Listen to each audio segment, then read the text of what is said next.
say that there are two things you should never talk about with friends and family: religion and politics.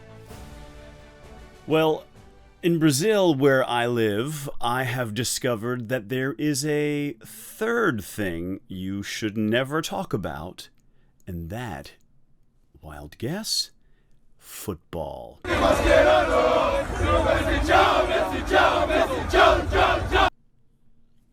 Mango. No, I'm kidding. I'm not Mango. I'm not Flamengo. I'm Fluminense? No, I'm Vasco. No. No, I'm nobody. Don't worry.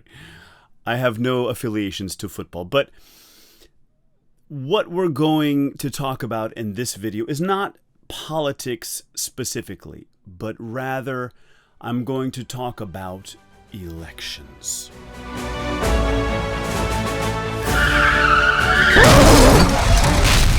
Elections. Now, normally I do not follow a script. I am off the cuff, spontaneous, and creative, like right now, in my discourse and in my presentation. But I'm going to follow a script because there are some specific words and vocabulary and expressions I think you might like to know when we're talking about elections. Before we begin, an important message. Make sure you go to my site and you can read and download the transcription of this video with the Portuguese translation, a very powerful way to study the English in this video. The link is in the description box below, and to my Inglês Essencial members, you will be able to download the MP3 audio of this video. You can use it to listen to it whenever you want. Teachers, you can use it in class. Feel free. If you want to become a member, you can access the link in the description box below. You pay once, and you have a lifetime membership to the Inglês Essencial site. Okay, I hope to see you there. Now, as I release this video, there are some extremely, and I emphasize this, extremely important elections that are about to happen here in Brazil, where I have lived for the last 25 years, and in the country of my birth, the United States. Fuck yeah! Now, these elections that are going to be held this year here in Brazil and in the United States are to elect members of the federal and state governments. Now, before we begin, let's take a look at this word government. It has 3 syllables. The stress or the emphasis is on the first syllable. And yay, you do not have to say the N in the middle of the word. So it's government. Government. Simple. Okay, so let's start with some basics first. Politicians are the people who operate in the arena of politics. Those words are sometimes confused. In an effort to gain power and influence and to act as our representatives, politicians promise to enact policies that will some way benefit our lives. For example, a higher minimum wage, health care, education, security.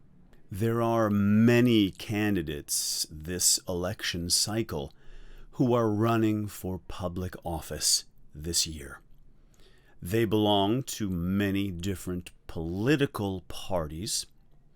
In the United States, we have what is called a two-party system, with only 2 major political parties. In Brazil, that's not the case. There are multiple political parties. In the United States, we have the Democratic Party. Someone from that party is called a Democrat. politically, the Democratic Party tends to lean to the left on the political spectrum.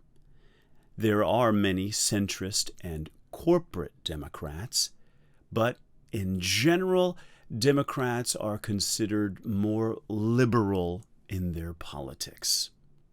On the far, far extremities of the political spectrum, you find the extremists. And extremism is never any good for anybody. Violence and acts of terrorism often accompany extremism in all its forms, political, religious, you name it. The other major political party in the United States is the Republican Party. The Republican Party tends to lean to the right. They are more conservative in their politics. The left wing and the right wing in the U.S. differ greatly in their political ideologies. And in the United States right now, and in Brazil, I would say, there is a lot of social and political division. On Sunday, October 2nd, little vocabulary, here in Brazil, just a few weeks from now, Brazilian citizens will vote for their preferred candidate in the general elections, which include the elections for the president and vice president, who are running to serve a 4-year term. In Brazil, presidential candidates may serve up to 3 terms as president, but only 2 terms consecutively and a 3rd and final term after skipping 4 years. But in the United States, a person may only serve as president for 2 terms, and that's it.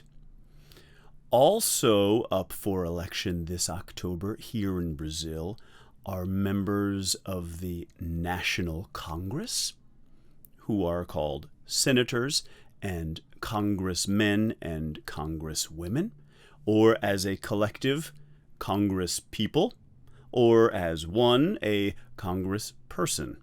You choose. There are many options. On the state level, we have elections for state governor and lieutenant governor, which would be his vice governor. In English, we say lieutenant governor. And state legislatures, which are the governing bodies on a state level. Other governmental positions include mayor and deputy mayor, which would be the vice mayor, on the municipal level, and city council members who help govern cities and municipalities. Now, in Brazil, during the first round of voting in the general elections, if no presidential candidate earns over 50% of the total number of valid votes, a second round, ding, ding, ding, is held between the 2 candidates who received the most votes in the first round. Now, many Brazilians are unhappy with the options they have for president, but because you have a 2-round system, on voting day, and this is a suggestion that I would make to you if you are unhappy with your political candidates, on voting day, vote your conscience. Choose the candidate that best represents you in the first round and vote for that candidate. And if your candidate does not win, in the second round, vote the way you feel you have to. But vote. In fact, here in Brazil, voting is compulsory or obligatory or mandatory, meaning you have to vote, whether you vote for someone or not, or whether you invalidate your vote or you nullify your vote. Because, in fact, voting in the U.S. is not mandatory, it is voluntary. And because of that, fewer people go out to vote. So voter turnout is very low. And the result of that is a smaller proportion of the population is actually deciding who will govern them, and that is a problem. Also, voting in the U.S. is on a Tuesday rather than on the weekend. So many people are unable to go to voting locations to vote for their preferred candidates. And when they do, if they do, many of these people are forced to wait hours and hours in long lines before they are able to cast a ballot. Today, obviously, we have technology and we use electronic voting machines. And in the United States, we can vote through absentee ballot. We just mail in our votes. This mail-in ballot system traditionally was used by military members who were stationed overseas, but because of the pandemic, it became an important way for us to be able to vote. In Brazil this year, you have the general elections, but in the U.S., we have what are called the midterm elections on November 8th, which are the federal and state elections that happen every 2 years between general elections. Now, you might have heard about our election process in the United States. I consider it the stupidest and most outdated form of electing a president. Our president is not elected through the popular vote, like here in Brazil. One person, one vote. In America, we use what is called the Electoral College. Dumbest system in the world.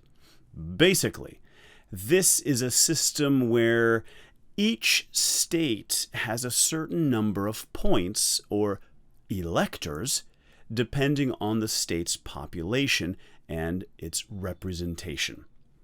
And the presidential candidate who wins that particular state in the general election accumulates the number of points for that state. And so the first candidate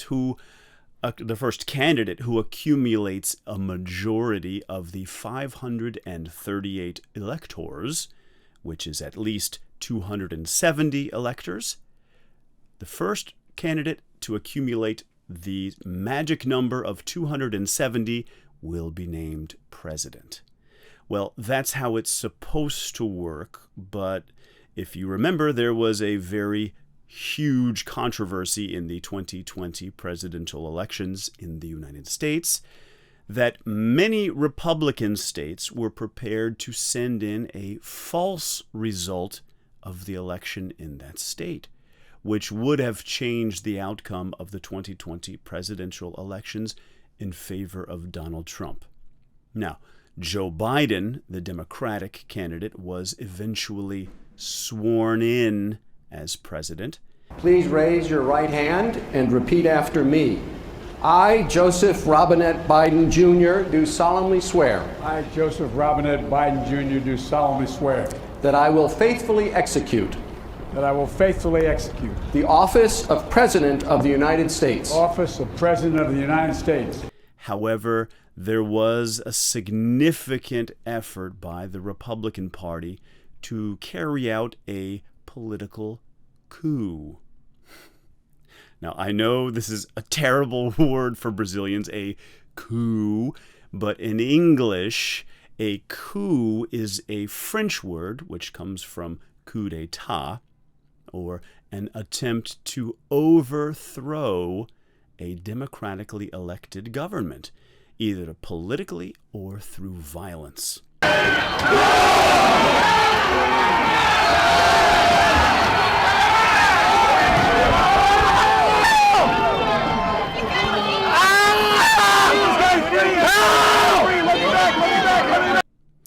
And Historically, the U.S., unfortunately and ironically, now after the 2020 election, has been involved with many coup efforts around the world over the decades, including the military coup here in Brazil in 1964. Em caso de guerra civil, os Estados Unidos dariam apoio militar e logístico aos militares a favor da queda do governo de Goulart.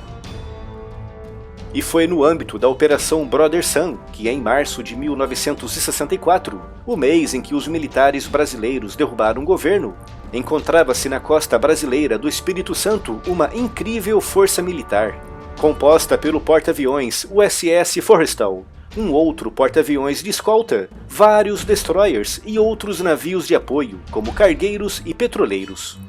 And I was not born, but I apologize. Now, that's really political. We're not going there.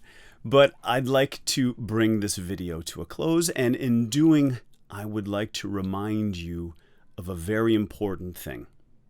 Voting has consequences. So whatever your political affiliation, whichever candidate you want, wherever you stand on the political spectrum, vote. Get out there and vote for your preferred candidate. Participate in democracy. It cannot survive without our participation. So, in my final words, have a safe and successful election. Okay? And I'll see you in the next class. Bye-bye.